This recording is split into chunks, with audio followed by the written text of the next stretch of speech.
Ambalmau, kunun tane, November kalo tile folo. Antunya jira awla ka fo tumadola. Kalantum se ka ke damine fenye. Ako tumadola akera sababa makwe sabu. Kunungo mtane, November kalo tile folo. Ko mali kalandiu. Uye lokol tasrau. Uya takuraye. A damineni, ulatigeli. A bonye, a barau. Akera kungo kalanzo mimbe nukama ko groupe scolaire ine masa sise kwa be anfe bamako nyare la oku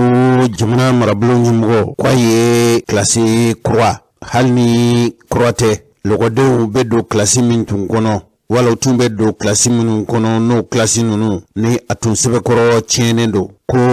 shugel ko kala maigayo classe bisabani woro olu ladlara ladlali choko kurala frontier fanga dola teme fanga wala wati la fanga nyimgo fe ko hakilna do fana taranga jamana marabo fe ko lokol den kele ko beki tola jirituru ko ni ngania kunye femi alere ko ni fe ko kasabuke jirintanyai kasabuke hadamadu uka wale do ye jatli fanga ka bo sisan ko sebe jirite yorola jiru betigera anfe ka ban wala jiru tegele fanga bonyana fem numbe na be sanji na balia kulukulu wale ucha mambika ke anfe no ye dunia dugulo sigibaw onana ke sabuye mimbato sanji ute laboli ke tuguni hali nu kera na fenye sanji minkanga dugulo wasa jibe na jimi fanga ka bonoye dugulo dumbi mine ni dili mafenwi na fo jiriude ni jiriu bota chiara abeke sabuye dugulo yoro munumbe no kanga jimine ulu yoro shite jika kasara fanga bi bonye kosobe ekata anga kungu labani yoro tumbe ko tunkera nema yoro ni jiri ani sumaya fanga tunga bwa yoro la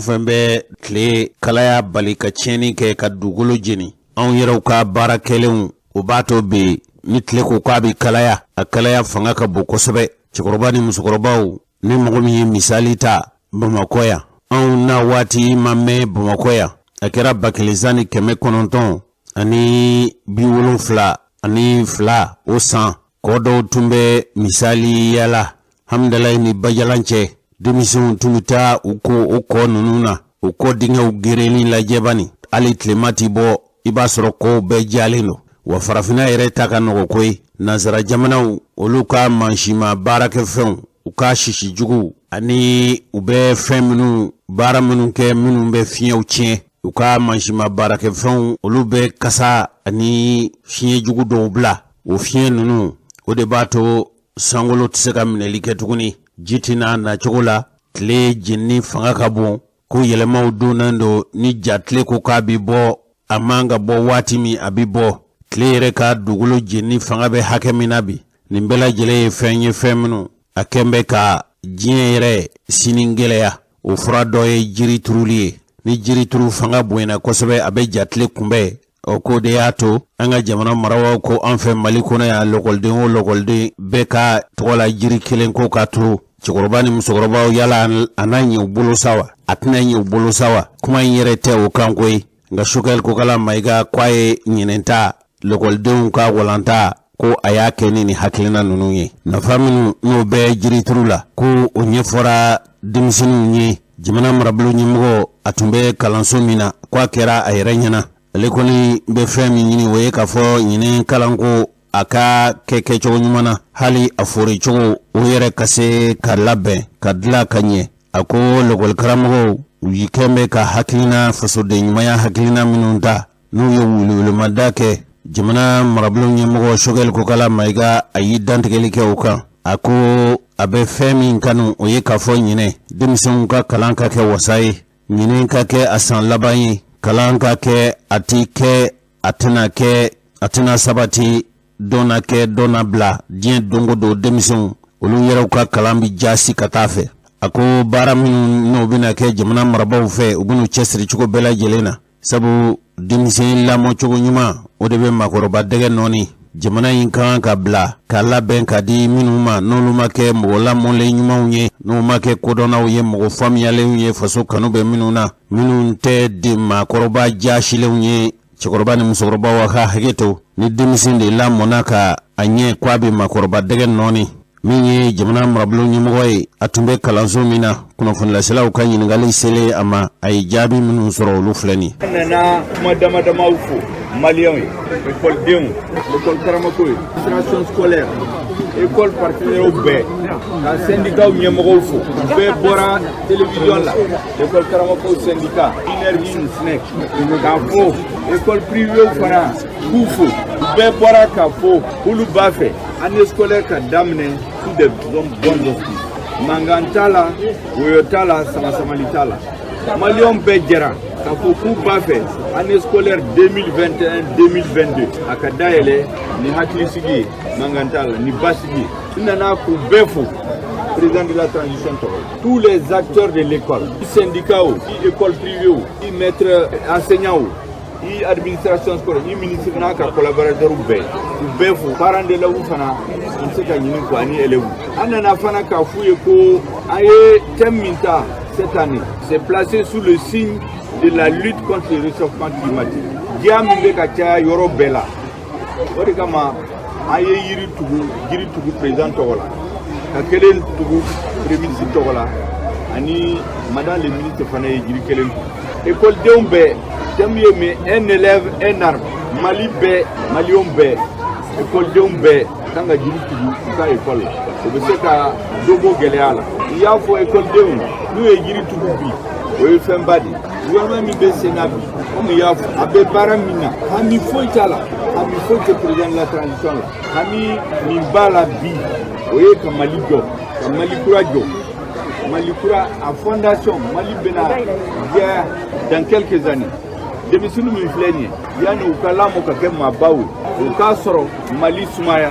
qu'elle était Mali là Malion Benendo Mali jamana nyumandi ambo baradela gouvernement bi do a joyoro la bi pour que be classe mi ko fana pour entretenir gouvernement ka barebu ka classe do ka ko do classe ka maître duma maître nyuma duma ko se ka kalanke ambo baradela ka fo démissionner nuga parawe ko pourquoi doit le gouvernement, pourquoi doit le président de la transition? En gros, les Maliens peuvent. Les Maliens doivent ma coroban est démissionné. Il peut donner d'accord fait, Kabo d'accord fait. Tanga Jamanajo, à la Barkala, Mali Betani, on a occupé de fou, à Befo, à Walimando, pourquoi doit ou qu'à nous Befo, il y a une UNICEF, il y a une UNESCO, Fondation Bali, tableau de la, cadeau école Soula, en Yorufanafo. Ka ministre Befo, gouvernement membre Kamanana, Befo à Dante Folimina. Anana kuma ba minu fo de na hakito bala sali ala.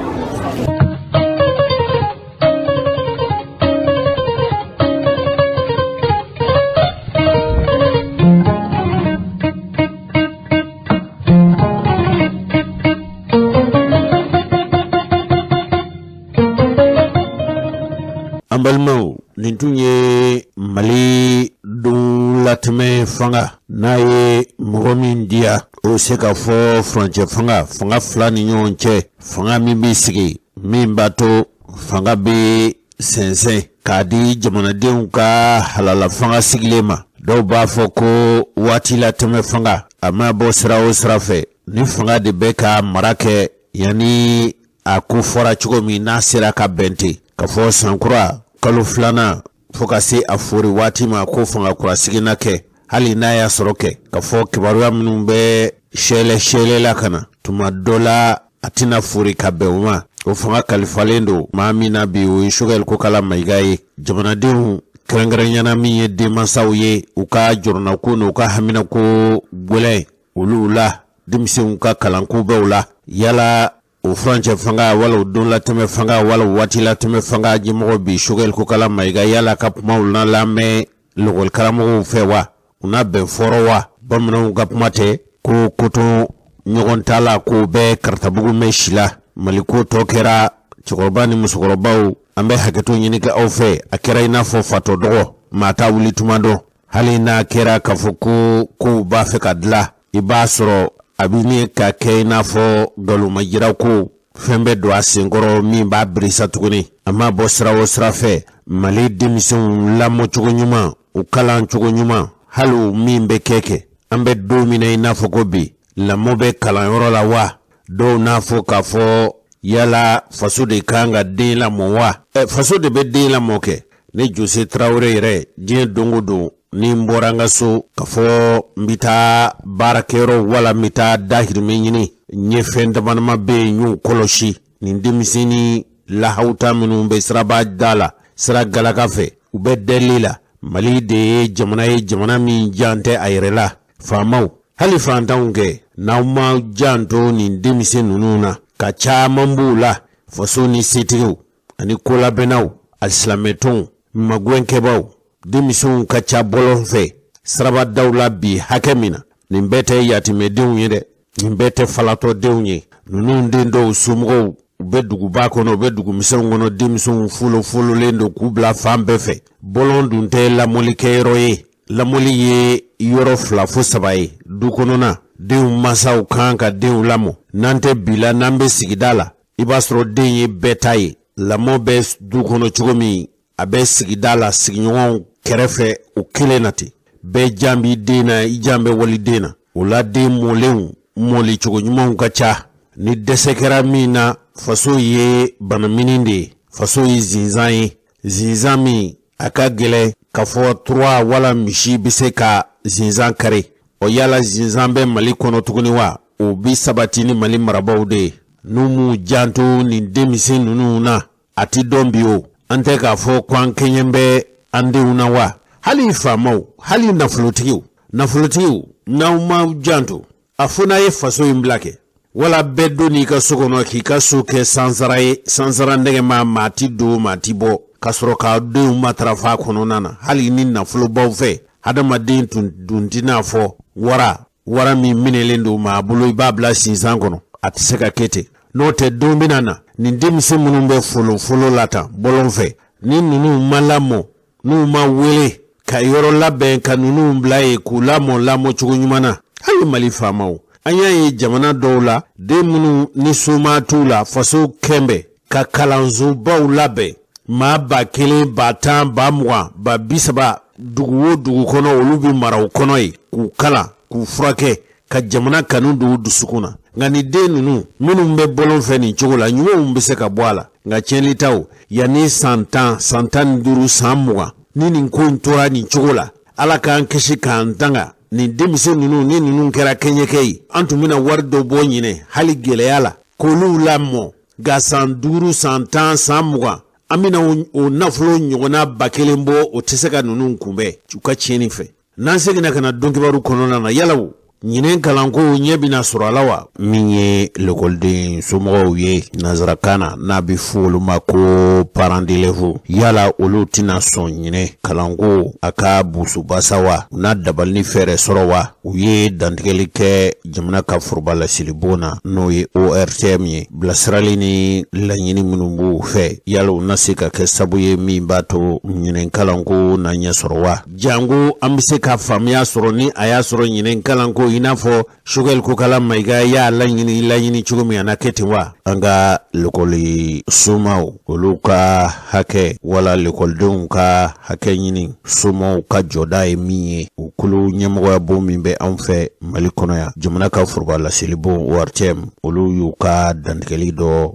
lase an ka fara ɲɔgɔn kan k'o lamɛn bisimila nin ye Mali lekɔliden masaw ka laseli ye ka ɲɛsin lekɔliko gɛlɛya ma bi gɛlɛya minnu sɔrɔla ɲinan kimɛliw senfɛ olu bɛɛ lajɛlen jateminɛlen kɔ sigikafɔ caman min kɛra walasa ka bɛnkan sɔrɔ gouvernement ni lekɔlikaramɔgɔw ka lafasali tɔnw cɛ ni o sigikafɔ ninnu si ma bɛn siraba ma jawuli ni kɔlɔlafili min ye lekɔlidenw n'u masaw sɔrɔ k'o sabu kɛ kimɛli jaabiw ni u marali ye lekɔlikaramɔgɔw fɛ lekɔliden masaw faralen ɲɔgɔn kan wasa k'aw denw ka hakɛw n'u ka siniɲɛsigi lakana janko sankura o kalan daminɛliw bilalen bɛ novembre kalo tile fɔlɔ la o de kama u bɛ karamɔgɔw bɛɛ lajɛlen u ka lafasali tɔn k'u hakili jigin fɛn damadɔw la a fɔlɔ sariya si tɛ yen min bɛ u yamaruya ka lekɔlidenw ka kimɛli jaabiw lasago u bolokɔrɔ filanan sariya min taara san 1999 lekɔliko kan n'an b'a wele nanzarakan na ko loi d'orientation sur l'éducation o sariya bolofara 71 na o y'a jira ko a wajibiyalen don ka lekɔlidenw ka kimɛli jaabiw k'u ladɔnniya a la ani k'u somɔgɔw ladɔnniya a la sabanan l'école de masaw tɛ syndicat n'o ye lafasali tɔnw ye l'école karamɔgɔw ka syndicat u t'u bali cogo si la k'u ka hakɛ ɲini k'a ɲɛsin u ka sariya kisɛ 39 ma nka l'école de masaw tɛna jɛ ni min ye cogo si la o de ye ka sariya kisɛ 71 ni ko o sɔsɔ o ye wale ye min bɛ kumasuli lase olu yɛrɛ ma ani k'u ka baara danbe tiɲɛ ka da nin kofɔlen ninnu bɛɛ lajɛlen kan l'école de masaw b'a wajibiya kalanfaw kan u ka l'écoledenw ka kimɛli jaabiw lase teliya la bila ka suma tɛ min na u ka l'écolesow kelen-kelen sɛbɛn ɲɛnabɔbagaw ma mali l'école de masa tɔn a b'a f'u ye u k'u yɛrɛ minɛ joona ka tugu u bɛ sira min kan o bɛ se ka kumasuli lase u ma k'a f'u ye fɛnɛ ko kalanfa kelen o kelen ni min ye kimɛli jaabiw lasago ka ban k'u di o na wele sariya ɲɛkɔrɔ.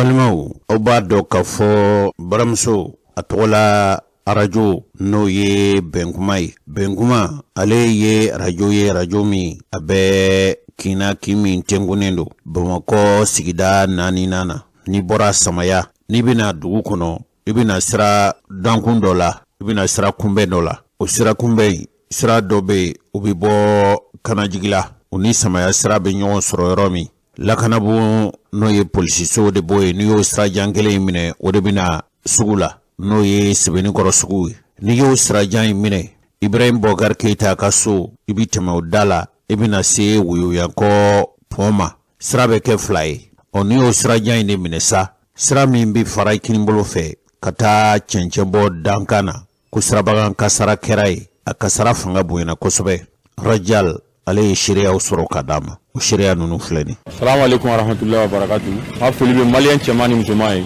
Bon bi sɔgɔmada na sisan bɛ Gabriel Touré da la urgence la. Bon an dusuma kasɛlen bɛ yan. Ni accident ka ko dɔ ye sɔrɔ 2 heures ka taa 3 heures wagati. A dakurusi bonyara kojugu a mɔgɔ yɛrɛ bɛɛ ma da dɔn kosɛbɛ sabu dɔw siran kojugu bolila ka taa u yɛrɛ ma n y'a mɛn k'olu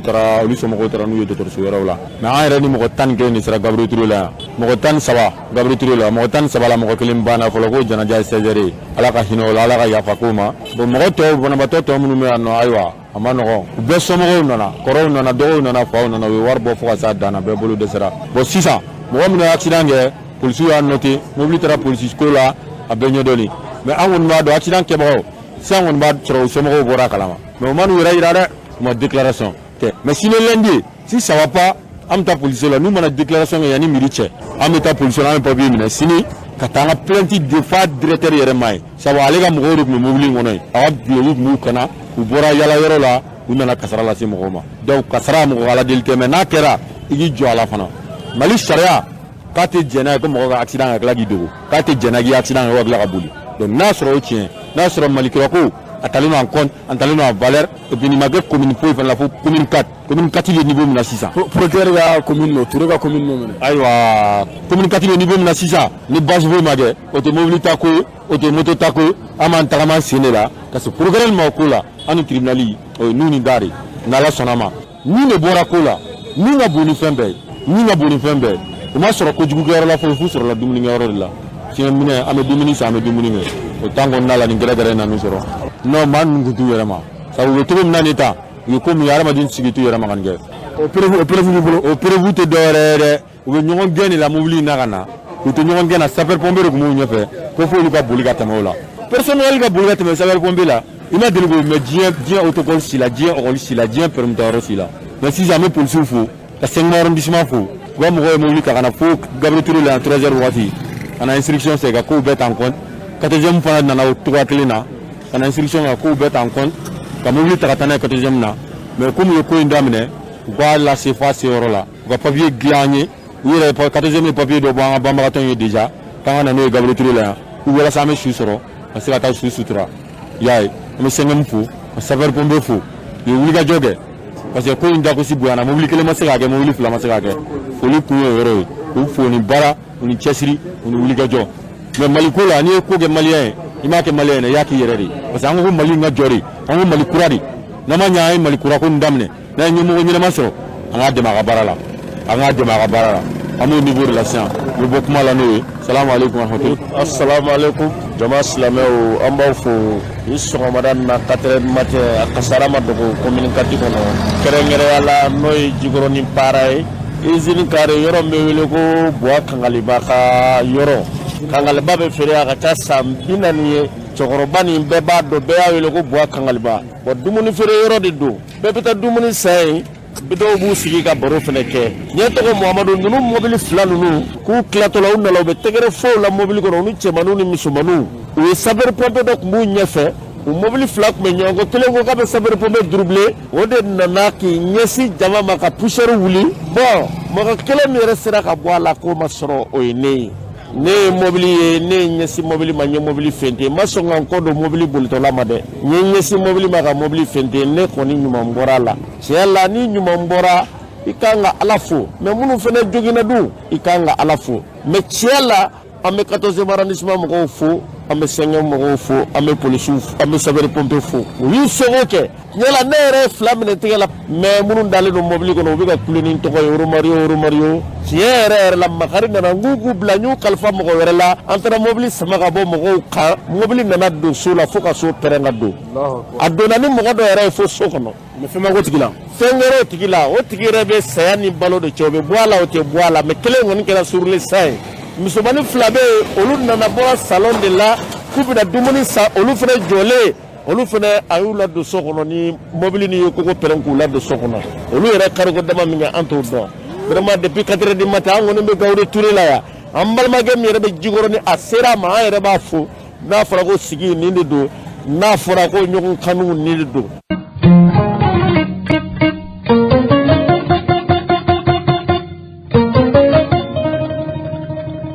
An balimaw an ka kunungo dɔnkibaru kɛnɛ kan tun ye ɲɛfɔli kɛ aw ye cɛkɔrɔba ni musokɔrɔbaw o tun tɛ fɛn wɛrɛ ye o tun ye ɲɛfɔli ye ɲɛfɔli min ni a ye tali kɛ Isaka Ojim ale kunganko kan an ye ɲɛfɔli minnu kɛ kunungo tuma dɔ la i b'a sɔrɔ cɛkɔrɔba ni musokɔrɔbaw aw ma se wala mɔgɔ bi sɔrɔ aw la minnu olu ma se ka bɔ a joona Isaka Ojim minɛna sabu min na an ka procureur yɛrɛ an k'ale lamɛn sabu olu ye sariyatigiw ye ani Isaka Ojim a ka somnadonbaw olu fana ye fɛn minnu fɔ. Infraction dɔ bɛ code pénal a b'a fɔ a ma ko atteinte au crédit de l'État, c'est-à-dire que a bɛ comme ka jamana lagosi o lagosili bɛ sɔrɔ cogo jumɛn c'est-à-dire n'a sɔrɔ jamana ɲɛmɔgɔw i y'olu lagosi a bɛ comme i ye jamana de lagosi malheureusement jateminɛw kɛra k'a fɔ ko a bɛ waati bɔ chaque fois n'a bɔra a bɛ jigin a bɛ jamana ɲɛmɔgɔw lagosi a b'u lagosi a b'u ka baarakɛtaw lagosi a b'u ka kokɛtaw lagosi i m'a dɔn hali i den n'i ma fara kuma bɛɛ i b'a lagosi a laban na a bɛ tiɲɛ o de kama minnu ye code pénal in bila yen minnu ye code pénal in élaboré o san na en 2001 olu ye ni infraction ninnu prévoir kɔnɔ k'a fɔ ko n'i ye kumakan fɔ kumakan minnu tɛ tiɲɛ ye u bɛ tila lagosita ka se ka jamana sɛgɛrɛ ou bien ka ɲɛmɔgɔw sɛgɛrɛ ka kumaw jɛnsɛn kuma minnu ni cɛnw tɛ ɲɔgɔn ye sira la kuma minnu cɛn t'u la juste parce que i bɛ fɛ k'a tigi lagosi k'a lanɔgɔn dɔrɔn ko i bɛ se ka ɲangi kalo 3 ka taa san 2 ɲɔgɔn na la voilà donc k'o jin nɔ minɛ ko de kun kɔrɔ briefing ko in ye tiɲɛ ye o ça c'est prévu par l'article 62 de la constitution seulement o article kelen alina 2 ko ni minɛna waleya min n'a fɔ a ma ko flagrant délit c'est-à-dire flagrant délit ye i bɔra ka ko dɔ kɛ sisan ko min tɛ bɛn ko min bɛ sariya sɔsɔ sisan bɛɛ ɲɛna ni dun bɔra ka jamana lagosi ou bien ka jamana ɲɛmɔgɔw lagosi u ka kɛwalew la u ka baara kɛtaw la k'u ka kow lagosi k'a lanɔgɔ k'a lanagasi pour que mɔgɔw ka tigi u la réseaux sociaux kan par exemple o bɛɛ ɲɛna de o i m'a faamuya ou bien i y'a ko kɛ dans un temps voisin de délit i minɛna c'est-à-dire qu'il y a que par exemple bi sinikɛnɛ i sera ka minɛ ça c'est un temps voisin du délit o sugu ninnu na a fɔ ma ko infraction a fɔ ma ko flagrant délit ni minɛna o sugu ninnu na ko i ka briefing tɛ foyi de ɲɛ ye o de ye nin na sugu ye quoi donc c'est vrai que briefing b'i kan nka ni minɛna flagrant délit la a ma se an ka taa fɔ ko u ka briefing wuli ka bɔ i kan ayi la o yɔrɔ bɛɛ procureur ni audience bɛ ka kɛ o yɔrɔ bɛɛ a bɛ se ka taa n'i ye audience la n'a tɛ se ka taa n'i ye audience la ko au lendemain a kan k'i bila ka taa jugement la an b'o cas de kɔnɔ par exemple lui dans son cas bi jugement kun tɛ yen bi en tout cas jugement correctionnel kun tɛ yen sisan flagrant délit kun tɛ yen a bɛ yen sini donc an y'a bila sini n'ala sɔnna a ka kiiri bɛ kɛ teliya au moins il sera situé sur son sort. Oui, ni la halat na briefing te fenya de. En fait, mo ma briefing famille, briefing korte ko a briefing benadron mi wili mitamben da sa ko fo mo ma min kadi mboke mo la fo ite voilà parce que briefing de bena parce que imité bena he o fente de ay imité ndire ma fendo de kama o fin jume o ni biga barak konala i débuté la harala bi ko barake par exemple assemblée konala imana vote minke ou imana opinion mindi ikana seka nyangi o kama ikana seka bagabaga o kama ikana seka persécuter o kama ikana seka intimider représailles ikana seka kila o kama en fait briefing kunudi akorte ko et puis seka ta par exemple circulation là il y a d'autant à briefing benan seka la mais aide parce qu'il y a aussi un truc que les gens ils vont avoir confusion donc entre ce qu'on appelle une interpellation policière et une arrestation. L'interpellation elle est policière ou que policier la bébé c'est qu'interpeller policier fait ben ni infraction que mais l'arrestation elle est judiciaire. C'est-à-dire il est interpellé au cours de qui minena do ben par exemple dès que député maramine sans parce que abi imité wo fa ana manga minena ta policier la aide ibe mine ta policier la ere anyuma anyeka ere ibe mine policier la ibe lameye ni kan bla garde ville bla garde parce que garde vie est fin doye à te dépend procureur là garde vie est to qu'on avait fait que c'est une mesure d'enquête policière. C'est-à-dire la garde vie est souverainement appréciée par le policier enquêteur ou le gendarme enquêteur. C'est l'agent qui enquête, c'est lui qui sait s'il y a lieu ou pas à te placer en garde à vue. Donc là, il est placé en garde à vue, c'est qu'il a une garde à vue quand la garde à vue là dit. Ou quand sinon, procureur a délai de contrôler. C'est-à-dire garde à vue manga teme 48 heures quand. Ni 48 heures minutes teme policier ba fier que procureur 48 heures minutes nduma klanga barala. Il s'est autorisé de 24 heures de plus. Donc ben 112 heures mais dans tous les cas de figure ni 112 heures qu'on d'affaire il quand garde à vue wuli. Donc nous ma wuli en konna là, il s'est instruction de kafuku ga wuli. Et ma famille. Donc il s'est interpellé, il s'est garder à vue, il s'est lamé. Maintenant, ni infraction de minte flagrant délié. En ce moment, n'a sera procureur gayorma. Procureur obligé qu'à PV tout infolo, qu'à demande de lever d'immunité qui. Nebo chinga chefuma ou procureur général au fanabachi à chefuma mi ministre de la justice au fanabachi à chefuma mi premier ministre sur l'assemblée président saisi. Pour que assemblée bureau ka vote kakan ka se ka briefing boaka ensuite avec se kana ma jabi se kana ma tuka kelen la oui ni infraction ordinaire de do c'est-à-dire que infraction mite flagrant délit mais ni flagrant délit do il y a que 500 ini minga kan obday kan 500 chambre de flagrant délit de bien c'est-à-dire chambre de bien tribunal là même be flagrant délit au juger au demna à juger sinon au drone c'est tout sinon fin reteo en fait nimbe nimbe pourquoi nimbe oui il va ambe la halado ambe wati do la san anga fegen doni quoi c'est-à-dire anga institution ka fegen na fra ko dongo do moko be barala ere be boy bu la ko juka aga bara mayi kasa ere mayi kasa betan kasa ke be mayi do be bela ima famia don non be bela mais kana moko la go shukuma be ku démoraliser oui il sait hagala ta fo ke nga liberté d'expression et liberté d'opinion nungu dandi bala akanga ikanga circonspect ni bora circonspection in kononde en ce moment c'est quand il sort de la circonspection de la pensée de l'expression de la pensée en ce moment de IB infraction que nenni liberté d'expression ko nenni talela nyon la gauche talela bourjali talela liberté d'expression ko de yi hakilata a fo kasoro mi tonyo neni ima la gauche ima la noro liberté d'expression odi mais ni trado kunna ite liberté d'expression na blintunde ibe attaque personnelle ou de là ibe dénigrement gratuit de là ibe querelle de personne de là ni duyo ke inni nyangini minka kan sharala ube daikan on doit fédérer les énergies on doit conjuguer les efforts c'est pas en ce moment que do bena pour distraire les gens pour que comme on m'a fait qui boula couche ah non amanya fait na mo boyre fanfe amay atigi may ere may be may mais en attendant non bulu mineti pour que ces jamana la jo fro 5 ans na a la jo 5 ans en ce moment liberté d'expression ou liberté de ceci liberté de cela ananimbeke mais pour le moment battons-nous d'abord pour que notre pays existe. C'est l'article 167 du code pénal. Article 167.1. Nio Kolaïbaye. Au début, ni attenti au crédit de l'État comme il faut. C'est-à-dire que crédit de dana mbe jamana là. Parce que ni au jamana nyemoro la gauche, imolu la gauche. En fait, il y a jamana de la gauche.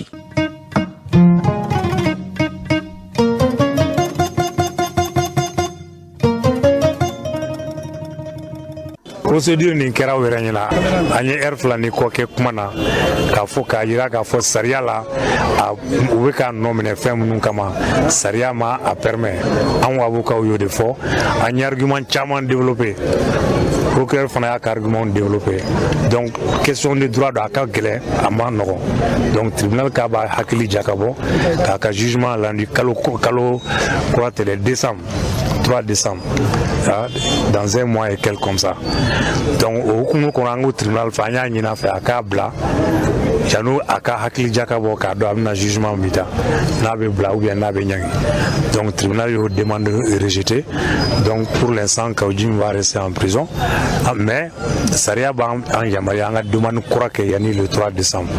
Amna de que dans la semaine donc natola. Voilà.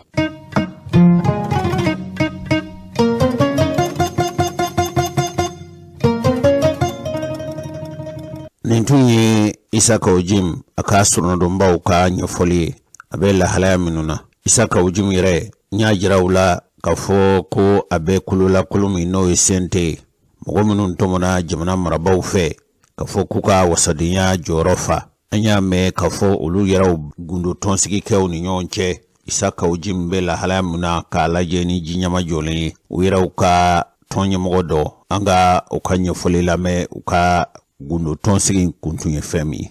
Isaka Ujim abe chuga munabi antumana odika anyi commission dosi o kun kona la nere o commission mai mais commission ka barakina ke dore amina ko jatimine ko laje baranu kanga ta tabulu dimena sentere kanka ibla minejime kono ani barabina ke tabulu munna ni bara commission tigi tunte ina fo amina ke mawo kono ko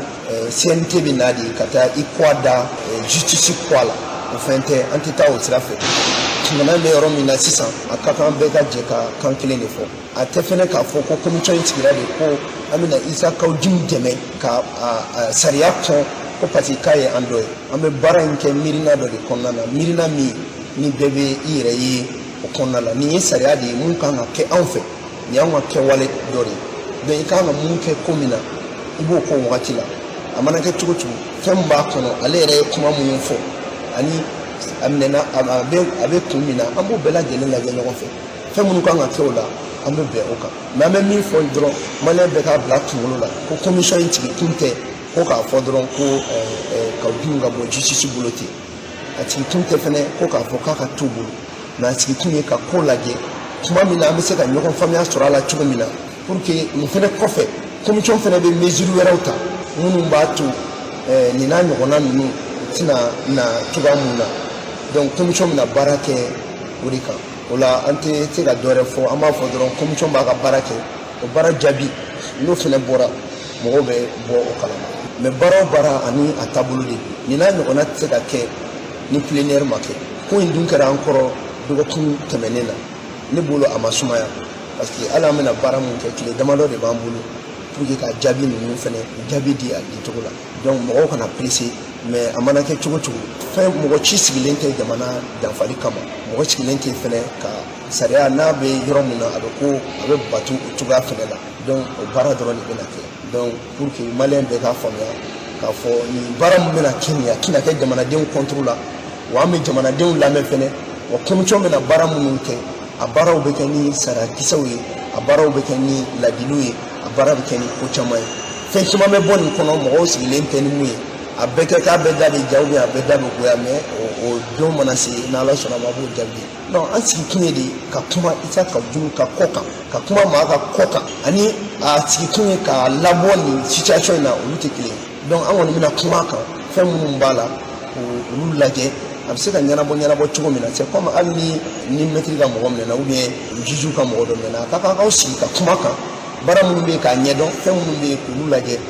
o bara de mina ke donc ni ya fo tanto dro ko amina ta ko ka taga alabo abina fo ko amina fanga yira nyogona titeme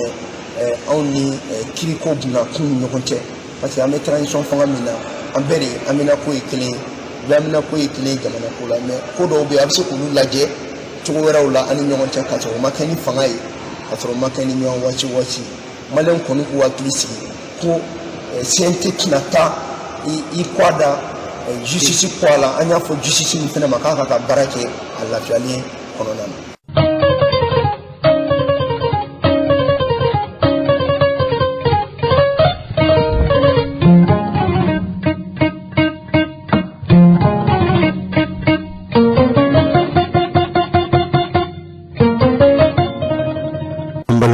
sabamunu nulu be ambulukuro ya jira kafo mali Mali soldasi wolonfla kulu fagara sibiri tɛmɛnen a kɛra kɛlɛjugu wale fila senfɛ soldasi 5 tun bɛ olu tun bɛ bolifɛn kɔnɔ olu fagara tilegwan dɛrɛdɛrɛ fɛ ko sabu u ka mobili don ni tun do mobili min kɔnɔ ko mobili yɛlɛnna minnu ka baara ye ka mugujugu don an ka soldasiw ɲɛ u tɛmɛ sira la olu ka bolifɛn de yɛlɛnna u b'a fɔ fɛn min ma ko min ye mugu pɛrɛnta ye fɛn ko fɛn n'o ye bolifɛn ye u kɛra manifin ye u kɛra bagan ye u kɛra bolifɛn ye u tɛmɛ senama n'u yɛlɛnna kan sira kan ko a bi pɛrɛn n'u ye o de kɛra Segu masurunya na aw b'a kalama ka fɔ Segu yɛrɛ dun ni Bamakɔ cɛ a bɛ kilo 200 ni kɔbɔ nin kibaruya in perepelatigɛ dira an ka soldasiw yɛrɛw de dantigɛli kɛ u ko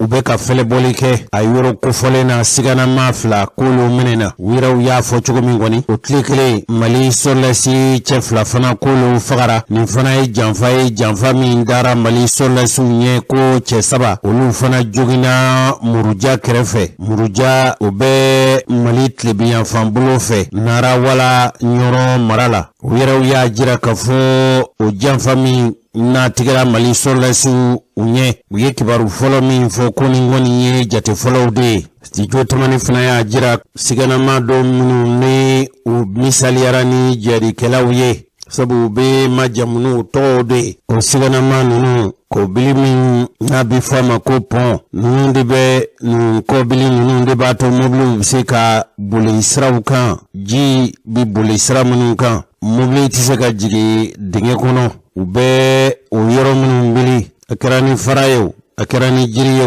nka nin caman ye fara de anw fɛ Mali kɔnɔ yan o pɔn dɔ ko dɔ bɛ dɔgɔfiri ani jabali cɛ u bɛ ɲɔnɔ mara la marifatigi dɔw taara u b'a fɛ k'o yɔrɔ in kari lɛrɛ damadama yan'o cɛ dɔgɔkun tɛmɛnen a ko cɛ 2 fana ko maa marifatigi dɔw olu taara sira da mɔɔw ye jabali o senfɛ o tun ye jabali ka dɔw wala maa dɔw k'u sunya k'u minɛ ka taa n'u ye u bɛ maa ta ɲɔgɔnbɔɲɔgɔn bɔ tuma min na u ye mobili ninnu lajɔ o mɔgɔ ninnu na 2 tun b'a la minnu tun sera ka boli u tun ye maa 5 bila u kɔfɛ nin kibaruya ninnu perepelatigɛ sɔrɔla ka bɔ a yɔrɔ kofɔlen na fo ka se nin waati ma mɔgɔ 3 minnu tun b'u bolo ko dɔw bɛ u minɛbaaw bolo nin mobili boliba ninnu u y'a jira k'a fɔ k'u kɔnɔ ganbɛ ka sabu kɛ nin bingani wale minnu n'u bɛ ka kɛ o sira ninnu kan u yɛrɛw ka donninkɛla ninnu ka hakɛ ɲini cakɛbondaso minnu bɛ yen olu ko tun y'a ɲini Mali marabaw fɛ o sira ninnu bɛ se ka lakana cogo min ye dɔgɔfiri ye yen ka dɔ ɲininkale olu y'a jira k'a fɔ ni a tun y'a sɔrɔ k'a fɔ yenkaw kɔni u ni Mali marabaw k'u tun bɛnna ko la tuma dɔ la ɲɛ tun n'a sɔrɔ nin ko la anw yɛrɛw ye welewelema sɔrɔ ka bɔ ɲɔnɔ mara la ninnu ye donso minnu u y'an magwɛn ni kibaruya ye u ye min fɔ olu filɛ nin ne tɔgɔ Jose Traoré Jose Traoré awɔ amandi ana somana awɔ anke amandi ama bɔ kunnafoni de do awɔ bon sisan awɔ kibaruya mun bɛ yen i y'a dɔn i bɛ masina dɔn mɛ masina dɔn masina ɲumɔni tɛ mara la awɔ a dugu laban na somana awɔ a bɛ bugu wɛrɛ fɛ awɔ bon mɔgɔ ninnu de bɛna mɛn yen nɔ de ka semence ninnu bɛ yen awɔ bon fo sisan u bɛ yen nɔ awɔ bon ɲɛmɔgɔw kɔni sɔrɔsiw welela ko an kɔni ka ne kɛ mɔgɔ ye fɔlɔ awɔ u kɔni ka ne kɛ sira kɔni tigɛ awɔ aw ko k'a ye an ka sɔrɔsiw wele i bɛ se k'a yɔrɔ perepelatigɛ di an ma bugu wɛrɛ tile bɛ fɛ a bɛ bugu wɛrɛ ni tile bɛ cɛ sɔmɔna n y'a mɛn an bɛna sɔrɔsiw wele ni Ala sɔnna ma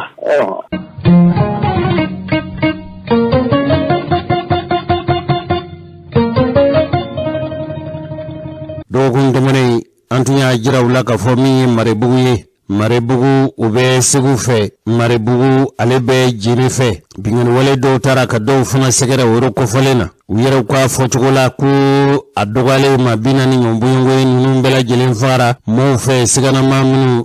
u bɛ misaliya ni jihadikɛlaw ye ka sabu kɛ nin bingani wale ninnu ye an ye kibaruya do soro ka fo min be ka fele boli fanga boyin kosebe ayuro ko fole nununa an yere ye wilwil madaso nunu ye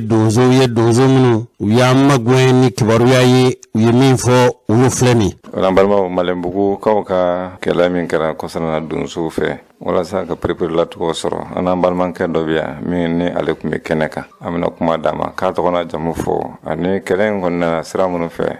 min dona ka nya fo ke am sira famal jonyon soro ne to laji nya kita ne sigle mesa ngaduge suai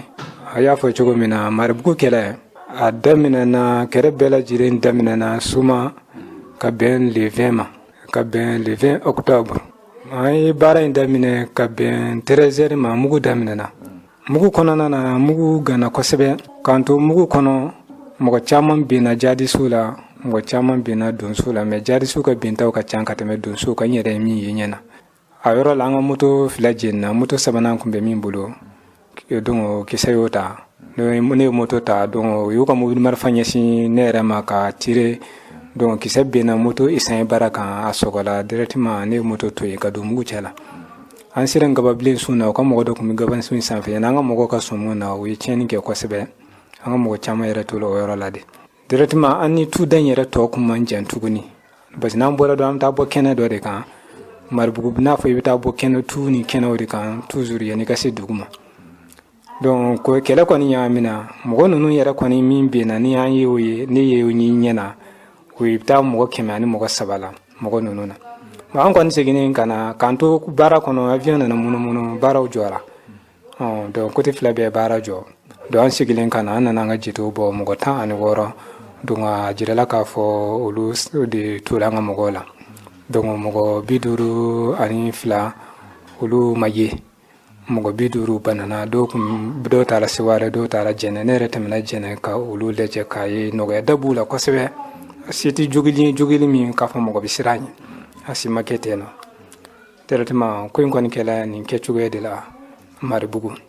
adon kisa ko ni to ka jigi na fa sanji basi mo nunu materen mbubulo materen fanga ka bun ko sebe ko mi jamana era kanu ani duwo ni barka min bi dun sola awera nya bi anga marfola donc la marfote minu bi fen ko sebe me barka de bi keleke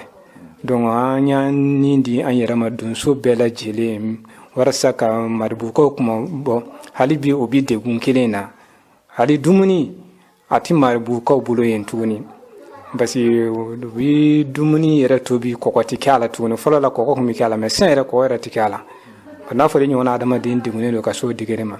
wore ka so an fana bi fe ka an fasu kuma bo ni Allah ta raka deme no malo bugo yere abi maraj menela ani aw ka wuri ga jo yere kun yume an ga wuri ka jo kun ye ka sabo ke bingen kelo kana bin jamana kan wa do mar bugo bi jene maradila do kana bin an ga dugu do kan donc an balmo to diguna an ga wuri ka jo kun diwe wara saka an balmo ni ko bo diguna basi an yere ni tondi do jamana ba karama donc an bi jamana de deme tikela kelaye an ban yere de nyini ne Allah ta raka jeni jamana sumana ko kan ta bulu mi fe an bo ke note anti kela kala anti fanga nyini nayi ne Allah ta raka jeni o ke la nya kita ka bo shwa me dun su rojme marajme na ba nanga seji bi nene so seji fe an bi nene so seji fe ma nyere siglembe sa me anga seji di seji labai seji mi bi no seji rata ko fe o de an seji mala bugo kala min kala flani adun so ma jolkumbe kenaka min kon wula ka chesri ko bata yoren kon ka bo bulura ba mo mi sila kata basi an ya bara ni seji fe ka mo do ni kata o seji kon be mo godi am mo min kon tala am ba fo fen abisuri mo ba kele nyonana minu tala an abere lame ne ala tala kaje mo don tura kala la mu gudale amo prepare la to sora bo mo minu tolai mu dala ka fo ko amo uye ani ka fo ani minu fana suye uye mo bi woro ani segi wa wode to lay jogo bata nondo wode mo bi duruye mo lu fana ka jogi ni daw dongo tora batuka anyene yere nyeyoyi ngoni nyeye jene tawye si ware taw bon mata yem folo donc kala kon nana anya dugudu kuma do ko avion ko kun yirala e bi se ka donya fa wala kuma e kumbe bon avion kon tala mun o don yɛrɛ avion jumɛn don donc avion tiɲɛna n tɛ se ka kuma k'a fɔ ni avion masina don n tɛ se k'o fɔ parce que kuma o fɔ n'i ye fɛn ye n'i t'a cogoya dɔn i tɛ se ka kuma a kan avion kon tala mun siɲɛ 2 dubaaraw jɔyɔrɔ kɔnɔna na donc mɔgɔw n'u ka labɛn kɔnɔ ko mɔbiliw tun b'u bolo n'u bɛ ka mɔgɔw ɲaamɛ ko mɔbiliw kɛra ka mɔgɔ caman faga n'a sɔrɔ ni mɔbili ko in n'o ye tiɲɛ bon mobili ko in yɛrɛ de bi an ka mɔgɔw sɛgɛn ani dugumafɛnw n'o tɛ an ka mɔgɔ caman bɔ bi yen nɔ ala barika la o dusukun y'o ta ye ala barika la fɛn caman bɛ yen fana o bɛ kisi a ma mais mɔgɔ kɔni a mana kɛ cogo o cogo parce que dɔw tɛ ko faamuya o b'a jate i n'a fɔ donso tɛ sa walima labɛn ayi donso tɛ kɔni an ta y'an dusukun de ye n'o tɛ hali n'i ye sɔdasi a mana kɛ cogo o cogo i bɛ kɔnturubariw don mais kɔnturubariw bɛɛ kɔfɛ i bɛ tila ka sa o n'i sa waati sera directement n'an ka mɔgɔ minnu tola la donc n'i ta bi fɛn o fɛn i bɛ to a la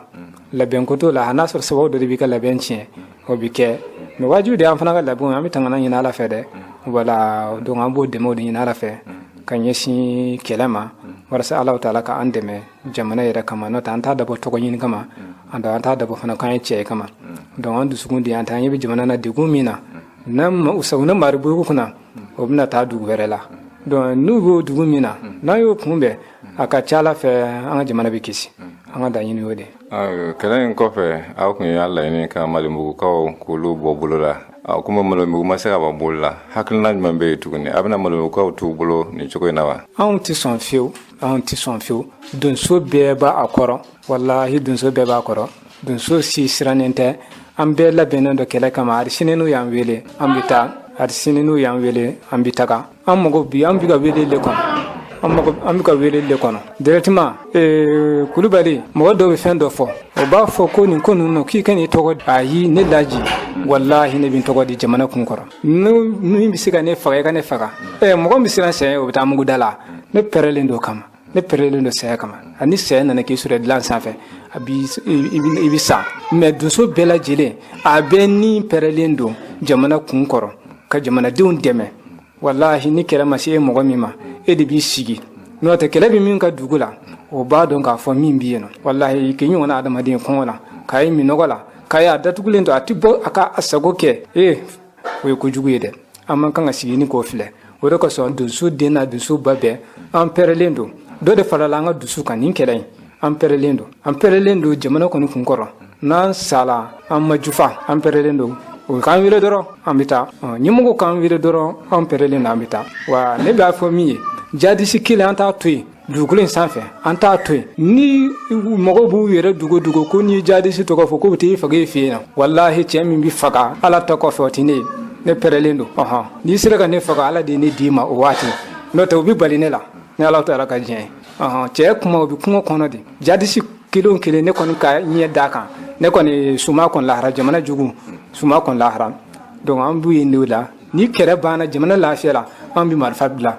wala an ka marifa ta kun tɛ foyi ye ni jamana kisi de kuma kuncɛ kuma na n'a sɔrɔ ne ma ɲininkali min kɛ n'a sɔrɔ ni faranga b'i bolo kuma laban min bɛ ne bolo ka fara nin kan ne b'a fɔ mɔgɔw ye o bɛ fɛn fɛn bɛ donso ko la donso ko tiɲɛ ye min ye donsoya sigilen bɛ laadiriya ani tilennenya de kan ni bandi wɛrɛ wulila ka taa ben mɔgɔ wɛrɛw kan o ye bandi de ye o tɛ donso tɔn ye an ka ɲɛmɔgɔw y'an bila sira min kan a n'an ka ɲɛmɔgɔw bɛ ka sira minnu bato a n'an ka ɲɛmɔgɔw yɛrɛ de bɛ bila kɛlɛ ɲɛfɛ ni ka taa an ka ɲɛmɔgɔ foyi ma to kɔ an ka ɲɛmɔgɔ de bɛ bila kɛlɛ ɲɛfɛ ka taa ni ka taa kɛlɛ labɛn directement o ye ko jɛlen de ye an bɛ baara kɛ o de kan wa ɲɛmɔgɔ foyi tɛ yen nɔ an ka ɲɛmɔgɔba la k'a fɔ u ka mɔgɔ dɔ ye yuruyuru ko la k'i dɛmɛ o kan o tɛ an ka tɔn in na an tɛ bɛn mɔgɔ kan an tɛ fɛ population maa si ka tɔɔrɔ a b'anw ni jihadistu de cɛ donc an ka foli bɛ bɛɛ lajɛlen ye jamana kɔnɔ ani jamana kɔ kan an kɔni bɛ yen mais faamaw k'a lajɛ u k'u hakililaw kɛ kelen ye u ka donso dɛmɛ minɛnko de bɛ donso la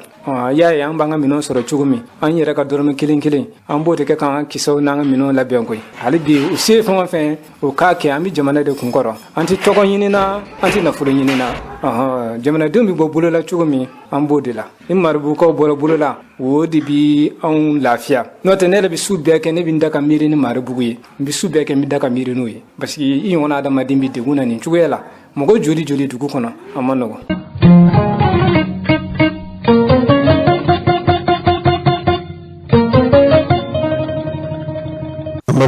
kabili frontier fanga yin zigira jamanaden u haju binye ni haju ni femini krangranyana mi balo ye halina aya soroke ka fo mali marabo ko ubu chesrla o fente femi ni doma fara songoka bada do yero ka fola amadili ka yelen kasini hakema bi wa geleya de be fam bele jilen fe songo ubi damatame yele moma yi sugu taba yebi mogo yi nasanai adalu doye jumai femin be fere sani fen goni u fente doma fara femi songoka kasoro min mali marabaw ye utunye laydu chamanta ka jamanaden hakilla sigi ka jira ka fo koloshili bina buli kin gono ani dugu kono ka alaje min ye sani fere kebaw ye jamana yere ye songo minu fo ka fo fen songo manga ka yelen ka teme o kan kubina koloshili ke akira shishiye tama mena la fiu fo ba do fe ministri bonda so min zigilen do sani fere ona ka chake bonda so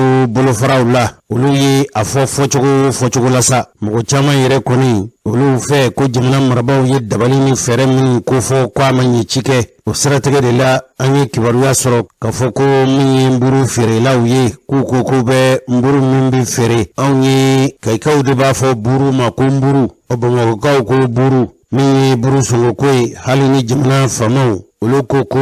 do farali buru songo kuka ko yelma tala ka damine bi soma daina kumburu bina fere biworo sheria minu zorla o sheria ufleni bi sigi kuye dorate anye bela jile wele ka jira bela jile la ka fo buru pribina yelema na la sona wa lundi do le premier avec biworo yi yelemelte ama fika sika no goro de la parce que dorate blé gele ala ni blé gele la farni bi gele donc blé gele la transport gele ala farni fana gele ala ni farni gele ala bo buru mi glanu uludi donc nous kela o goro la jago ya buru frabi la madi buru biworo yi a farni pri gina la wa sabo man ken on blanche de ya yelema ka ke biduri mais nana na yelen tuguni ka se biworo ma bon an jagwale do ngata ula gele de nana no tan kala nginse et puis beda famu ka donga fo jamana nyemo ka transition ko côté de ka fo transition bina ko be blaka gele no ni fo farni mi glani femu no uru de gele ale ni blé o ti bon faire o boko fedi bon transport fana do ta martini na kana no bateau ni o fana transport gele ala be bo kala fala kala ma do no femu be gele ala jagwala abi gele ya ni an dafa jono lege an ka 300 grammes mi to mina bi no bi fili bi woro la ni an dafa grammes jamano lege lu ka buru ka cari bi woro o be itaka labendo de ni ba to buru sara no ya mo ma dango to mina bi nan to ata ka chala fe am saka me bi woro na me nan boran na kantra to woro la akuma bi gele de parce que farine bi ka mi fo farine na est ce que dans les jours à venir farine de bina saka soro ka saka baraka wa o ba jira fo gele wala be amo fo population yo ka siko kan min saka deme do ka ise mi ka min ke ko ke mais ka fo ibi saka fengere ke min te bure ko duba fala kan anti gele ko la mais be ka sika kan ne do farani go gona bal mo wala mais on ma si bege min ba to ka saka tunna ka mais ka so gele wala makala angol mo nyala sera ba mbulo ko o tugu nyagi mais o interne ko ba da mo no ngonche mais min go nga gele o poids ni mo poids ko ni respecter eta ka tunna min ke wala o fana be ama ami ko o tugu jira parce que o bina ke sawbi kanga bara de che ibe buru min glak afoko 300 grammes che o problème dodi do fo jagwa la 300 grammes do ngadi amo appel lance kosre ko fo mo ma région ko mo ni segle mo parce que luka mo buru mo fe buka buru min glak cho do la vraiment o ka sabali o ka glaka nye a buru ka ko ni bi mo buru glak o mo sa ka 100 grammes akana jigi 100 grammes ko jugoro ni do ba fara 100 grammes ba akana jigi 100 grammes jugoro parce que 150 grammes o 150 francs donc ni 100 grammes gla o 100 grammes ka ke 100 francs no akana jigi 100 grammes jugoro buka kala a glaka nye amo ko no milieu da ke ni mo respecter bon état na mo ko mo blaka dula ka foko Sénégal ay nan de manti mo de mo la de parce que a fola de ko nga mo ko hake tanga donc mo wa hake dili bega mo hake di ni mo hake di ni ko boro ko famille de me ka hake chuen anti mo de mo la de voilà ko ni barami ko ni jamana mo jara se mana wa ani jara mo jara kuma na anya ko ke bon comme assemblée a voté safana ka jira bela jide na ka fo kuma min bi ka fotan ni kuma fola tuni mali ko no buru ko ka min ni kuma yi boulanger qu'on a respecté kuma ko ka dia bema kuma mi fola ya boulanger wa kuma de fola ya mo wala kana ta kuma antola o ka orte mi o ka fen fen mo wala ta kuma antola ka fen fo ni mo fen fo jamana donga don boulanger ka donga fo o tango kuma yi to boulanger wa kuma yi boulanger belo de kan ayre ayi isho ya seben a fen be kala o de nga kuma la mi sala mi fo na bo luka kuma bi min jira ayo kuma min ke luko farni ma teme wana ni kan bo farni dumi wana ni ke me flala an ko ta nyini buta nyini ke na tura min galon be wurin galon buta nyini no nyini na no tieno galon mi bidon an ko am ka fan sa wana ni kemefla lu ko fan ni wana ni an ko ka fan sa wana ni kemefla o ti no famo on be ka sound be ka bala bo jinu be ko tu nyini ni femi am bo kala mo bo atli jagabo min kela la ayatli jagabo kela de batiti kela mais o ma di blanjo vraiment blanjo ka gérer o ya di mo de ma mi ga traiter blanjo la mais a profiter à la ONG de nona we war min dollar plus de 200 millions we furu dur récent ta di ka kaba ke buru kaba ka sika gla ka do farnina anga gla doni mo fana lanna munu be mo kala abara ke chula na ma foko mal buru do ka yoro la kaba be kai Cameroun abe Benin abe Senegal abe ibisaka kaba ke buru ibisaka fininka yi fe chama be saka kai minu grand frère no lu kela bu ke sobuye o barakelo fana be saka barake munu be saka tu ka femi sankula primi sura la primi na be ke sobuye do be bo ble songona buru songo be noya donc buru be ke sena buru qualité fla naka die ibe o buru ta naka die ibe buru mixta bon o bara mun kela na so akundira blanjo me ka baraka nyema bon amiro na bibi na kun no wado so ala parce que an musa ho bi ni bo buru fe o bi dure ni bi do fe o bi o mais comme ami ka ta o to chena bon maintenant abina ta sira kurala sanani eta sira ka jo fama na bon amna ta sira kurala mi ma to tale nyefe o bara so kadam ambalmo ni mburu koy sugu ko be ni chugula malo ko be ni chugula fengo fembe no balo feyi abebe ni chugula o stratégie de la sibiri temenay muso do bora u ye ñogon soro la jekeneka Mohamed Jose Traoré ale tunyo chérie sibiri do ni obena octobre kalo o kle bisaba ani kelema o kɛra sigiba boloda ye min ye kulu mine be ni anw ka sigida be taa ɲɛ olu ka sigi kɛrɛnkɛrɛnlen bakaribugukaw olu ka sinfin bulonna kɛnɛ yɛrɛ a sigiko kun ye min ye o de ye min ye an balakaw ye gwɛlɛya min be u kan sugu kɔnɔna la ka ɲɛsin u ka tobiliko o kɔrɔfɔw kan ka taa se gwɛlɛya min be jamanadenw yɛrɛ kan ɲɔrɔmana la o min be ka fɔ o ye sɛnɛkɛyɔrɔ ye an ka sigida be taa ɲɛ datigɛlikɛla a ɲɛma fɛ ni o ye Rose ye Urukiya kɔni a ye min sɔrɔ ka lase an ma an ka lamɛnni kɛ o la a bɛ Urukiya ko wa a b'a ko wa a b'a ko wa Salamu alaikum wa rahmatulahi ta'ala wa barakatu n b'aw bɛɛ lajɛlen fo vraiment aw bɛɛ ni ce aw ni baraji n'i y'a mɛn n fa doniba ta i b'a fɔ ko ɲuman ka ɲuman ne muso in ye n ka kɛnɛ kan bi n b'a daminɛ aw la fɔlɔ après n bɛna n kɔrɔw la ne musow ye n ka kɛnɛ kan bi a diyara n ye trop quartier bɛɛ muso dɔ bi yan Bakaribugu kelen tɛ dɛ mais ne wolola Bakaribugu yan Musa alayhi salam a ko Ala ma Ala ne da bɛ sigi n bɛ fɛ i ka n dɔgɔnin Aruna fara n kan a ko Musa ne y'i ka duwawu n y'i ka kuma mɛn n bɛ Aruna far'i kan o de la n'i wolola yɔrɔ min i ka kɛ yen ka ye o de ka ɲi k'i yɛrɛ ye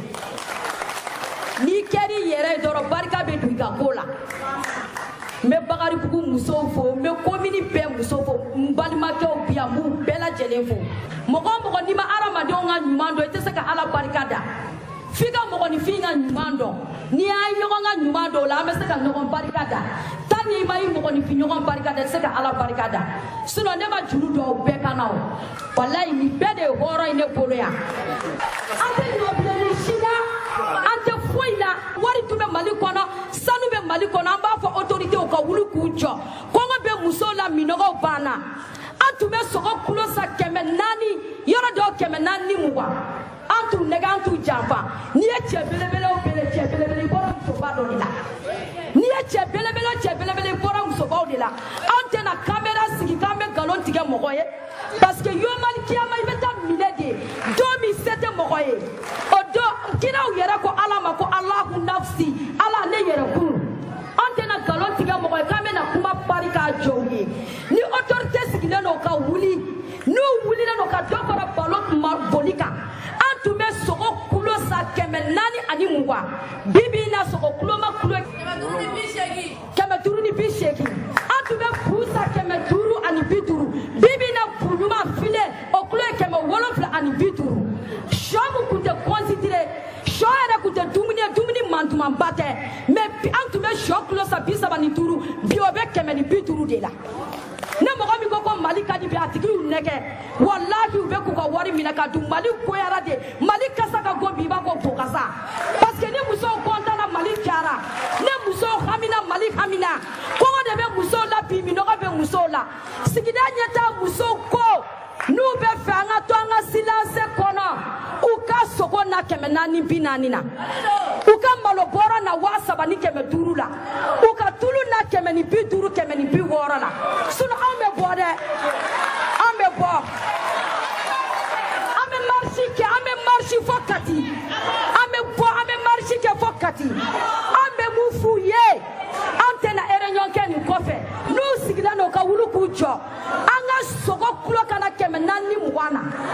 anga tulu klitini kana kemeni bi wora la anga malobora kana wasaba la anga ali layi adani kelara bi mama ko sugubala ajeke ame sugaro sabi wolo flani turu anga sugaro kana nona bi shekina bi sugaro be kemeni muwande la kemeni bi saba yoro dola an nona mugu bi antuma asa keme ani muwa bi nona mugu be keme ani bi wolo flani turu de la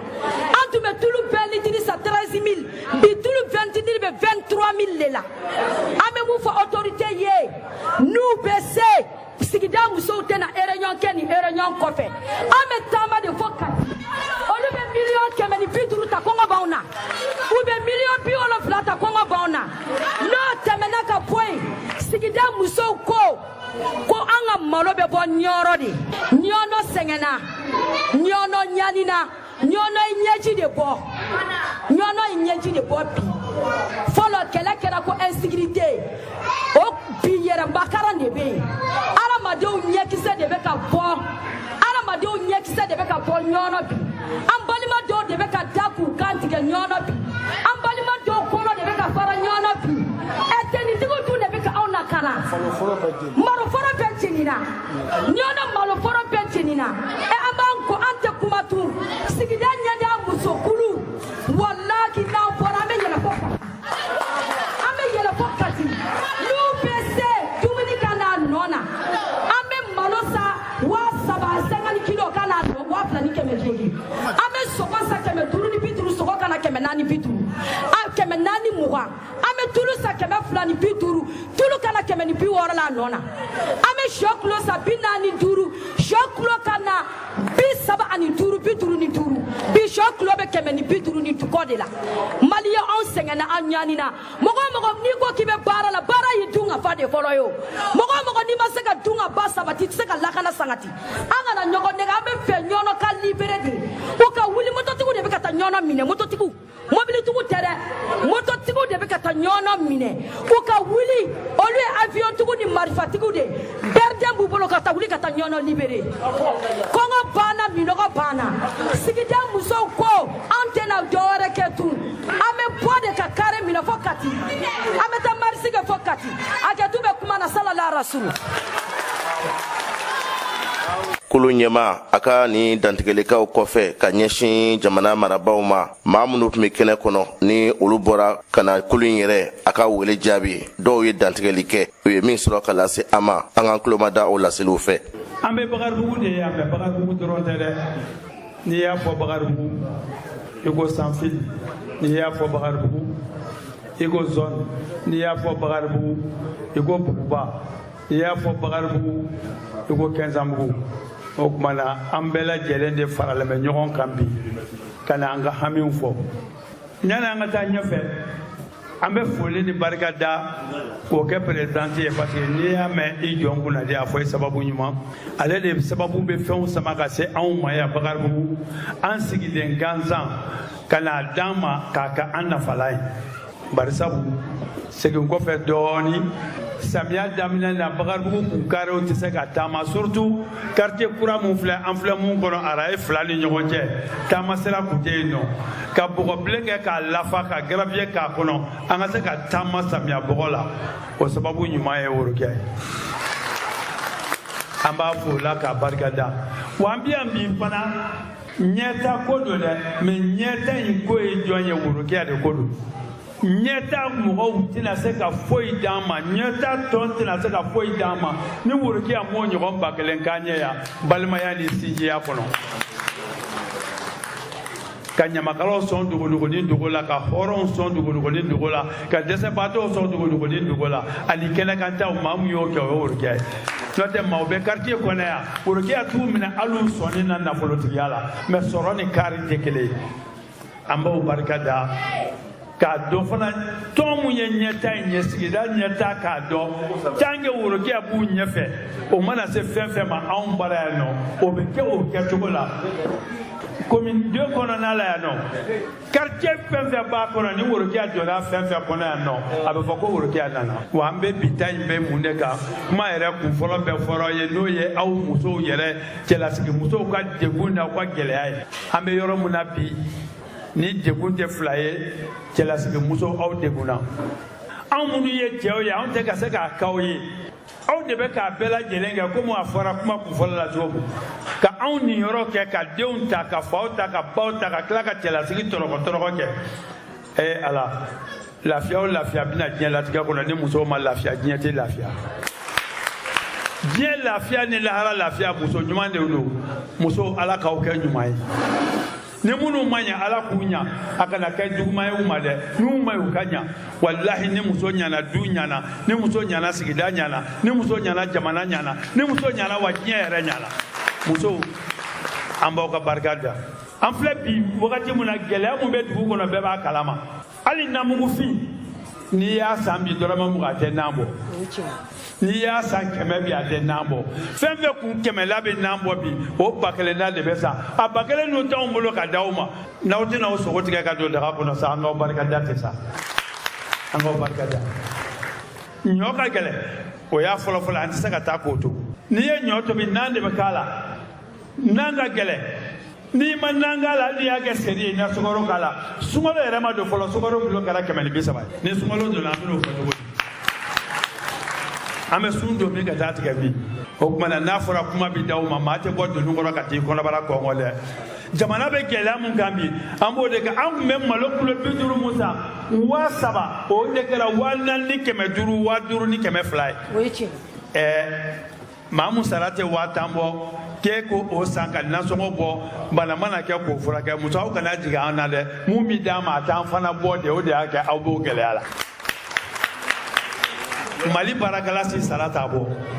kana filɛ ko faamaw bɛ yen dɔw bɛ sara 10,000,000 20,000 kungo de b'u da la an minnu ta ye 100 ni 200 ye 1000 kungo b'anw fana da la o tuma na n'an sigir'o kɛnɛ kan ko hami min b'a la k'a k'o fɔ n'an ma se k'o fɔ bi aw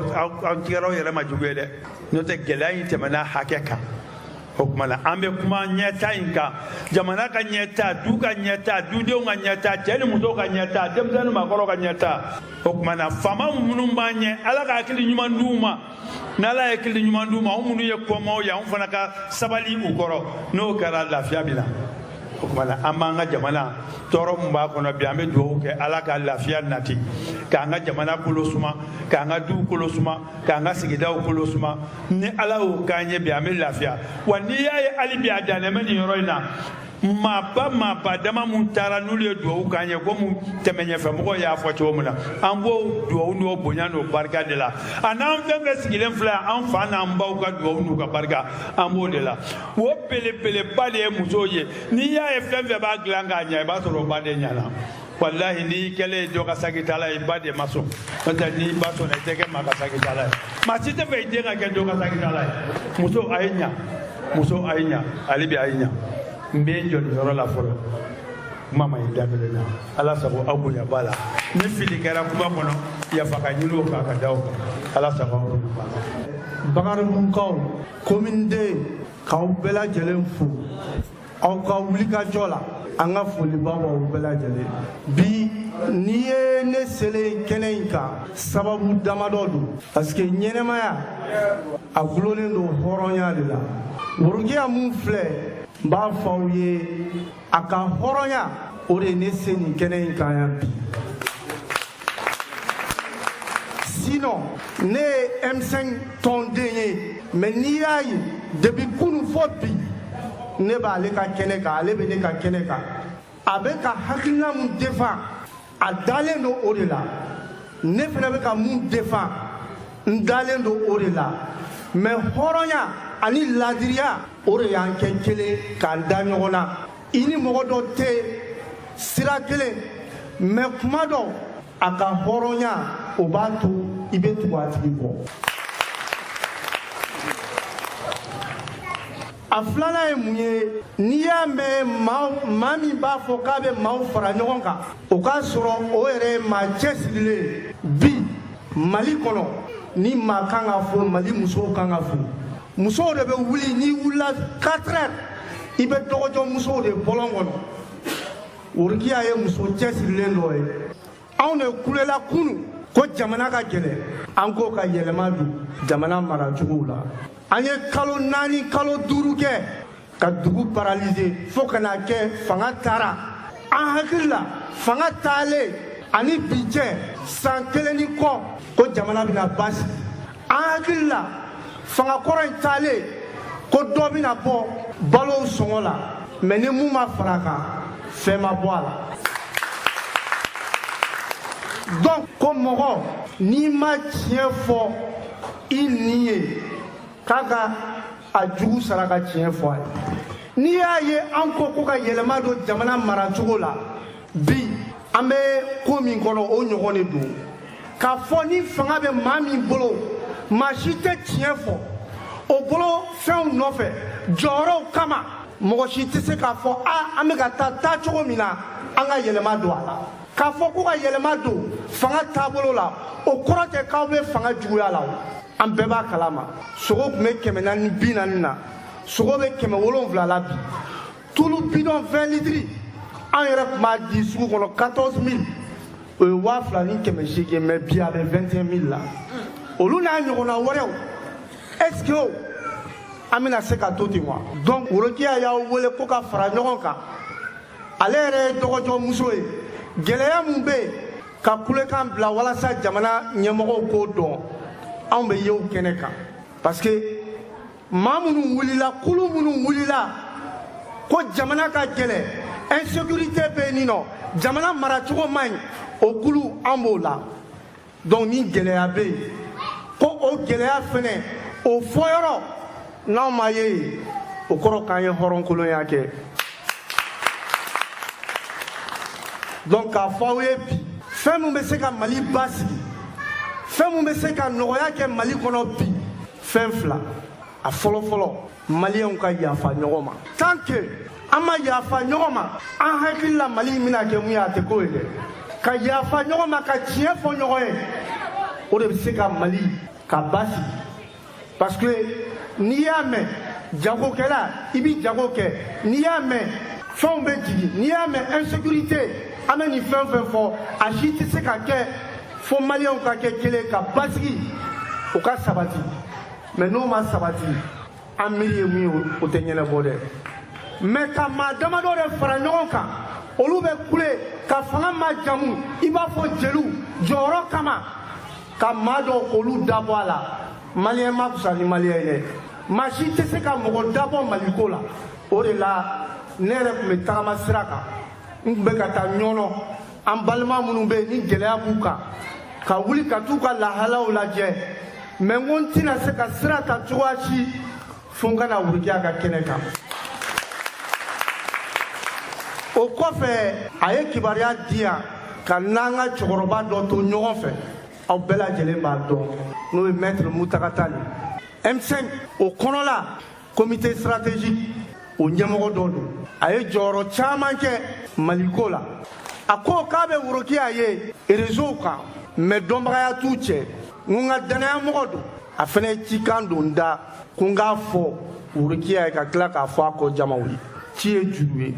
o ye mun ye bi ko Worokiya k'a fɔ a kɔ jamaw ye k'a fɔ Mali tɛ jɔ maliden kelen kelen si kɔ dɛ jama mun bɛ Worokiya kɔ Mali ka basigi k'a jɔyɔrɔ bɛ se ka kɛ mun de y'a kɔnɔ parce que dɔw kɛlen don k'a kɛ i b'a fɔ sɔrɔdasiw ka mɔgɔ ou bien M5 ka mɔgɔ n'olu tɛ bi maa wɛrɛ man k'i da don Mali jɔyɔrɔko la k'o ti tiɲɛ ye dɛ sɔrɔdasiw kelen tɛ se Asimi kelen tɛ se Maliki Jaw kelen tɛ se Wage kelen tɛ se M5 kelen tɛ se n'o ye Choguel n'a ka mɔgɔw kelen tɛ se dɛ jɔn bɛ se maliyɛn bɛɛ donc k'a kuma ɲɔgɔnya ɲini ani worokiya cɛ suya ja tileya ja a bɛ worokiya ka bila la walasa Mali ka basigi ni Mali ka keleya a sen bɛ se ka don a la cogo min o ni Ala sɔnna a ma n b'a fɔ n bɛ hakɛto ɲini ka aw fɛ kuma in ɲama ye fili minnu yera kuma in kɔnɔ o bɔra ne yɔrɔ ka tila ka Bakaribugukaw k'aw fo maa o maa bɛ kɛnɛ in kan k'aw bɛɛ lajɛlen fo. N ka foli bɛ bɛɛ lajɛlen ye kɛrɛnkɛrɛnnenya la an ka cɛkɔrɔba minnu bɛ yan an kɛrɛfɛ an ka foli bɛ bɛɛ lajɛlen ye kɛrɛnkɛrɛnnenya la an bɛ prɛsiw bɛɛ lajɛlen fo vraiment n'i y'a ye diɲɛmɔgɔ bɛɛ ɲɛ bɛ anw na bi o ye prɛsiw sababu ye an ka foli bɛ aw fɛnɛ ye ani an ka muso cɛsirilenw vraiment an y'a wele su a b'an jaabi an y'a wele tile a b'an jaabi an ka foli belebeleba b'aw ye vraiment aw bɛɛ ni ce aw yɛrɛ ye kuma dira ne ma a diyara an ye kojugu a bonyana ma kun min y'an se yan bi n'o ye an ka sigida bɛ taa ɲɛ a ye laɲini min kɛ o ye gɛlɛya min bɛ jamana kan bi ani insécurité mun bɛ jamana kɔnɔ bi vraiment an bɛna an da don o la kosɛbɛ an b'an da don kuma la faamaw k'a lajɛ n bɛ kuma fɔlɔfɔlɔ min na min hami bɛ anw na bi anw bɛ Bamakɔ yan an bɛ sunɔgɔ mais an k'a dɔn an dɔw de bɛ nɔri la u tɛ ka lafiya n'olu ma lafiya anw tɛ lafiya kɛrɛnkɛrɛnnenya ɲɔnɔ bi insécurité min bɛ ɲɔnɔ bi f'i yɛrɛ bɛ jɔrɔ yala Bamakɔ ta ye don jumɛn ye an bɛ Ala deli Ala ka don an n'u ni ɲɔgɔn cɛ. N bɛ welewele da lase diinɛ ɲɛmɔgɔw ma bibi in na diɲɛ bɛɛ bɛnnen don a ka diinɛ ɲɛmɔgɔw de lamɛnnen don Mali kɔnɔ bi ka tɛmɛ politisiyɛnw yɛrɛ kan diinɛ ɲɛmɔgɔw u k'a lajɛ u wulila ko fangakɔrɔ ma ɲi o binna u wulila bi ko ka sɔrɔsiw dɛmɛ ne bolo kunun o lahala bɛɛ y'o ye o tigɛra cogo min na mais n bɛ fɛ bi u ka wuli u ka don kɛrɛnkɛrɛn k'a yira bɛɛ ka bɔ k'a fɔ ko sɔrɔsiw ka taa ɲɔnɔ libéré bi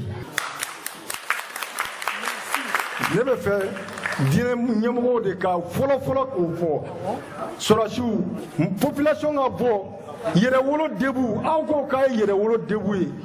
a ye min yira kunun bɛɛ y'a ye a y'o kelen yira sɔrɔsiw a ye wuli a ka taa ɲɔnɔ libéré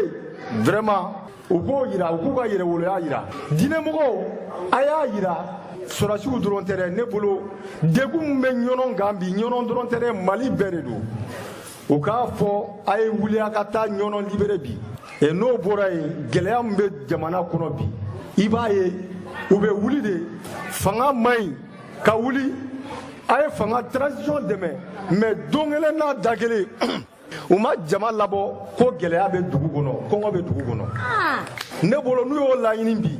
vraiment caman bɛ bɔ gɛlɛya la et puis u ka bɔ yɛrɛ de k'a yira gɛlɛya min bɛ jamana kɔnɔ dɔ ka bɔ fɛnw bɛɛ sɔngɔ la bi mɔgɔ si man kɛnɛ hakɛtɔ bɛ kɛ salama donc musow n'aw kuma nin kɛnɛ in si an tun bɛ jigin aw la n'o tɛ aw ɲɔgɔnna dɔw ye sotarama sɔngɔ minɛ ka taa ten kɛnɛ dɔw kan u t'u ta kun dɔn nka bi aw nana aw sigi yan an bɛ yɔrɔ min na ko bi ko jamana ka gɛlɛn n'a nɔgɔyara a tɛ nɔgɔya aw dɔrɔn ye dɛ a bɛ nɔgɔya muso bɛɛ de mais aw de y'aw ka baara bila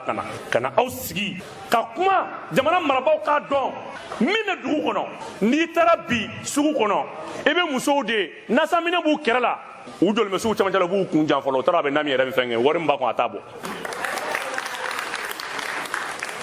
dɔw kɛn bɛ ka musow ka falaka kɛ ka sogo dafa sogo la bumayɔrɔ min bɛ yen u b'o kɛ dutigi kɛ n'a terikɛw kun walasa ko kana ɲɛdɔn denmisɛnninw bɛ falaka bin donc an b'a dɔn an ye dutigiw ye an ye balimamusotigiw ye an ye batigiw ye bi anw bɛ musow ka lahɔrɔma de la ala ni kira ni musow ka lahɔrɔma an b'o de la mais maliyɛn cɛw kɔni bɛ min f'u ye an bɛ ka taa an ka danga ɲini yɔrɔ caman walayi tɔɔrɔ min b'an kan baarakɛyɔrɔ la tɔɔrɔ min b'an kan dɔwɛrɛ tɛ an furumusow ka danga don walayi musow lakelen t'u cɛw kɔrɔ dɛ.